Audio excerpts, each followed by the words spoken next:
Hi అండి. Already మీ ఫ్యామిలీలో 2 హిట్లు పడినాయి. 'కన్నప్ప' ఒకటి, 'మిరాయి' ఒకటి. మీకు మీ బ్రదర్‌కి ఉన్న బాండింగ్ అంటే మేము ఒక వీడియో చూసాము. సినిమాల్లో బాండింగ్ చూస్తుంటాం. బట్ ఒక రీల్‌లో మీరు ఎంత ఎమోషనల్ బాండింగ్ ఉందో మీ ఇద్దరి మధ్యన మేమంతా చూసాము. అయితే 'మోహన్ బాబు' గారిలో, 'మనోజ్' గారిలో ఏమైనా ఇన్‌స్పైర్ అయ్యే అంశాలంటే మీరు తీసుకోవాల్సిన అంశాలు ఏంటంటే ఏం చెప్తారండి? బాగా ఇన్‌స్పైర్ చేసే అంశాలు మిమ్మల్ని. వాళ్ళిద్దరిని కంపేర్ చేసి చెప్పాలా ఇప్పుడు నేను? అంటే మీరు బాగా అంటే మా తమ్ముడిలాగా మా తమ్ముడిలో ఇది ఇన్‌స్పైర్ అవ్వచ్చు. 'మోహన్ బాబు' గారిలో ఇది అవ్వచ్చు అని ఏమైనా ఉన్నాయంటారా? Manoj comeback is an inspiration అండి.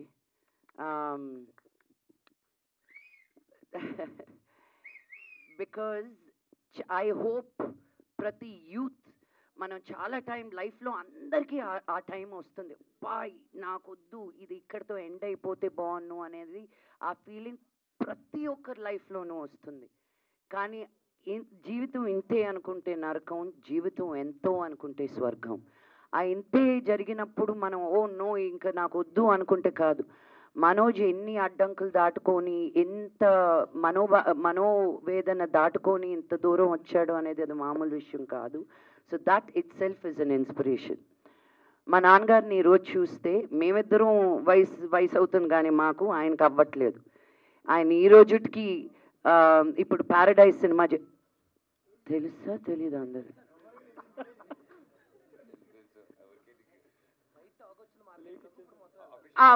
నేను చెప్పేసాను పోండి, మరి నాని ఏమనుకోడు. అఫీషియల్గా రాలేదా? ఓ అనుకున్నా, విన్నానండి నేను. జస్ట్ దొరికేసానా ఏంటి? ఓ చేస్తే అని విన్నానండి, ఇంకో సినిమా ఏదో చేస్తున్నారని. ఆ సినిమాకి ఆయన క్యారెక్టర్కి ఆయన ఫోటోలు తీసుకునేటప్పుడు అమ్ముడు ఇచ్చుడు నా బాడీలో ఆయనకున్న మసిల్స్ నాకు లేవు.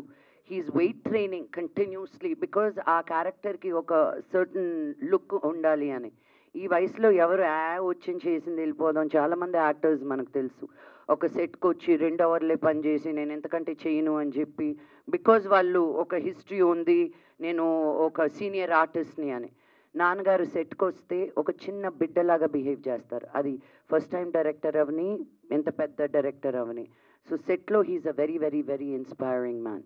ఫ్యూచర్‌లో ఏమన్నా మీ బ్యానర్‌లో 'మనోజ్' గారిని పెట్టి ఏమైనా సినిమా తీసే అవకాశం ఏమైనా ఉందంటారా? ఎస్ అండి, వాటితోటే చేయాలని ఉంటుంది నాకు. నేను ఇక్కడికి వచ్చింది కూడా నేను మీకు తెలుసా అని ప్రొడ్యూసర్గా చేశాడు నన్ను. జుమ్మంది నాదో అని ప్రొడ్యూసర్గా చేసి, ఒరే నువ్వేరా నన్ను లాక్ చేసింది ఇక్కడ, ఊకొడతారా ఉలికి పడతారా అని చేయించారు అని ఐ జస్ట్ రియలైజ్. ఇప్పుడు పాన్ ఇండియా విలన్ అయ్యాడు కదా యాక్టర్, పాన్ ఇండియా యాక్టర్ అయ్యారుగా మనోజ్ గారు. అంటే కొంచెం రెమ్యునరేషన్ కూడా కొంచెం పెరుగుంటుంది కదా. అక్క కోసం ఫ్రీగా చేస్తాడని అనుకుంటున్నాను నేను. లక్ష్మి గారు అంటే ఏంటి వాటికి కలిపి ఇప్పుడు ఇచ్చేయమంటున్నావా? లక్ష్మి గారు ఎస్, ట్రైలర్ చూశాను, చాలా బాగుంది. Thank you. ట్రైలర్లో మీరు యాక్ట్ చేసిన పోలీస్ క్యారెక్టర్ చేశారు కదా, ఆ క్యారెక్టర్ చూస్తుంటే విజయశాంతి లాగా కనిపించారు మాకు. మీరు ఎందుకు హీరోయిన్ ఓరియంటెడ్ మూవీస్ ఎందుకు తీయట్లేదు? సినిమాలకు ఎందుకు దూరంగా ఉంటున్నారు? నేను నిజంగా ఉండట్లేదండి బాబు. నేను ఇక్కడ నాకు సినిమాలు తక్కువ అయ్యాయని నేను బాంబేకి వెళ్తున్నా. మేము అభి హిందీ బీ సీఖ్ రही हूँ. ఒక లాంగ్వేజ్ కాదు, నాకు కొరియాలో కే డ్రామా చేయాలని ఉంది. ఇక్కడ నుంచి ఎవరైనా కొరియన్స్ ఎవరైనా ఉంటే ప్లీజ్.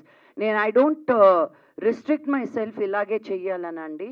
ఏమో పీపుల్ నన్ను చూసే విధానం ఎలా చూస్తున్నారో తెలీదు. మన తెలుగు వాళ్ళు తెలుగు యాక్టర్స్ కంటే బయట నుంచి తీసుకొచ్చి నన్ను ఎందుకు మాట్లాడేసి బయట వాళ్ళని తీసుకొచ్చి మీరు సినిమాల్లో పెట్టుకుంటారు కానీ తెలుగులో ఉండే యాక్టర్స్ని చాలా తక్కువ ఎంకరేజ్ చేస్తారు మీ తెలుగు ఇండస్ట్రీలో.